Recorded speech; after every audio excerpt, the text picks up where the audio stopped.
नमस्कार दोस्तों, मैं श्याम आप सभी का दादू इंडिया में स्वागत करता हूँ। आज हम बात करेंगे नए वक्फ बोर्ड संशोधन नियम के बारे में, जो 8 अगस्त को एनडीए सरकार ने सदन में पेश किया और उसे जेपीसी के लिए भेज दिया। इसका विरोध विपक्षी पार्टियों ने सबसे ज्यादा किया। आखिर वजह क्या है? क्या जरूरत पड़ गई इंडियन गवर्नमेंट को वक्फ बोर्ड नियम संशोधन करने के लिए? तो सबसे पहले हम जानेंगे वक्फ बोर्ड है क्या।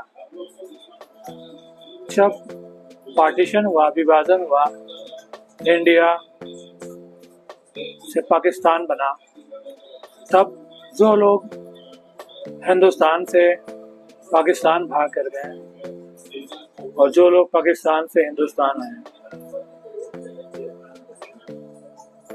पाकिस्तान से जो लोग हिंदुस्तान आए वो जमीन सरकार की हो गई, वहाँ के लोगों की हो गई। लेकिन हिंदुस्तान से जो लोग भाग के पाकिस्तान गए वो जमीन हिंदुस्तान की नहीं हुई, ना यहाँ के लोगों की हुई, बल्कि कांग्रेस सरकार ने बना दिया वक्फ बोर्ड। जो प्रॉपर्टी छोड़ के गए थे यहाँ के लोग, वो सारे प्रॉपर्टी वक्फ बोर्ड की हो गई। आज जानते हैं वक्फ बोर्ड है क्या। वक्फ बोर्ड देश की आज़ादी के बाद 1954 में स्थापित किया गया। ये 1954 में बना था। 1995 में इसमें कुछ संशोधन किए गए, फिर 2013 में भी इसमें कुछ संशोधन किए गए। वक्फ बोर्ड में कोई भी अगर डोनेट करता है, प्रॉपर्टी करता है, शेयर करता है, मनी करता है, कुछ भी डोनेट करता है, तो वक्फ बोर्ड का हो जाता है। वो प्रॉपर्टी का यूज, पैसे का यूज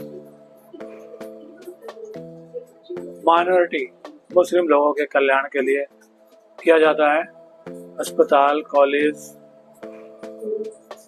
इस तरह के चीजों में इस्तेमाल किया जाता है, उनकी डेवलपमेंट में इस्तेमाल किया जाता है। वक्फ बोर्ड में के मुताबिक राज्य वक्फ बोर्ड एक सर्वे कमिश्नर नियुक्त करता है।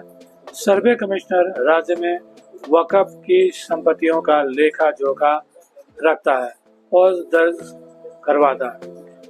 गवाहों को बुलाना, किसी विवाद में होना, सब कुछ कमिश्नर ही करते हैं और संपत्ति का देखभाल करने वाले को वो लोग मुतव्विल करते हैं। इसकी नियुक्ति राज्य वक्फ बोर्ड करता है।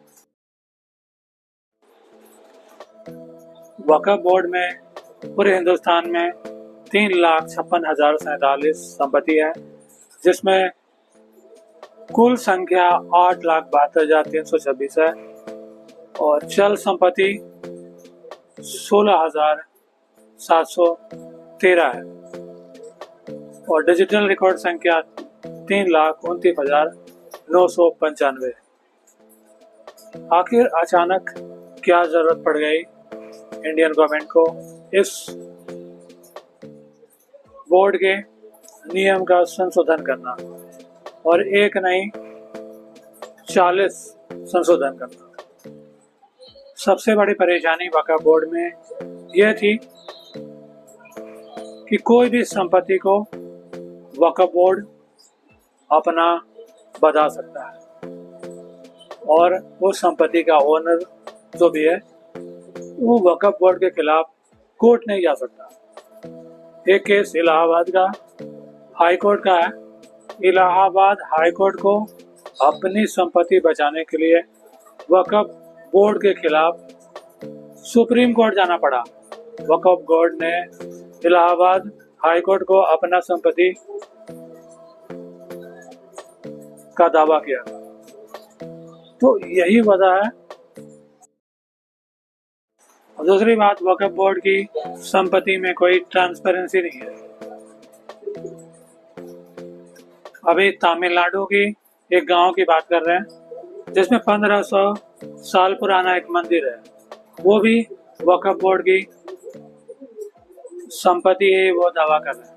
यहाँ तक कि मुकेश अंबानी के घर अटलांटिया पे भी वक्फ बोर्ड अपना दावा ठोक रही है। मतलब वक्फ बोर्ड की दादागिरी इतनी हो गई थी, वो हिंदुस्तान के किसी भी प्रॉपर्टी को अपना कह सकती है और कहने के लिए उन्हें कोई सबूत की भी जरूरत नहीं है।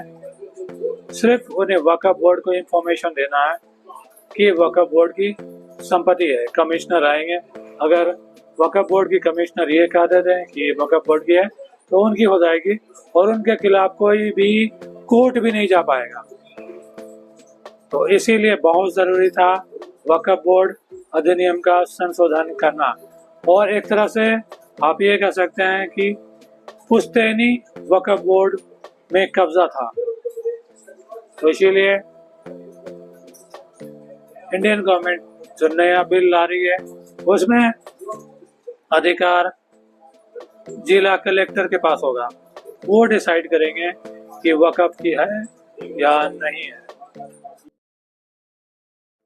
जहां विपक्ष वक्फ बोर्ड नए अधिनियम का संशोधन का विरोध कर रही है कहकर कि उनकी धार्मिक स्वतंत्रता पे ये दखलंदाजी है, लेकिन ऐसी बात नहीं है। यहाँ सिर्फ वक्फ बोर्ड की प्रॉपर्टी के बारे में है जिसका ट्रांसपेरेंसी होना जरूरी है और किसी एक ही परिवार के लोगों का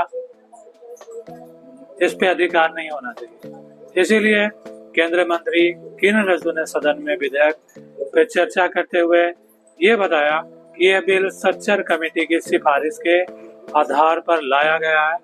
इसमें कहा गया कि राज्य और केंद्र वक्फ बोर्ड में कम से कम 2 महिलाएं होनी चाहिए, जरूरी भी है।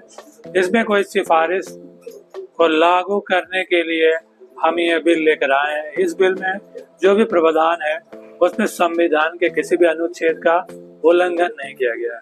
किसी का हक छीनने की बात तो छोड़िए, ये बिल उन्हें हक देने के लिए लाया गया जिसे आज तक उनका हक नहीं मिला।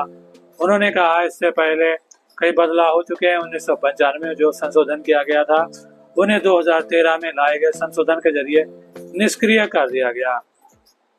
इसीलिए ये बिल लाना पड़ा। 1995 वक्फ बोर्ड संशोधन विधेयक पूरी तरह से निष्प्रभावी रहा।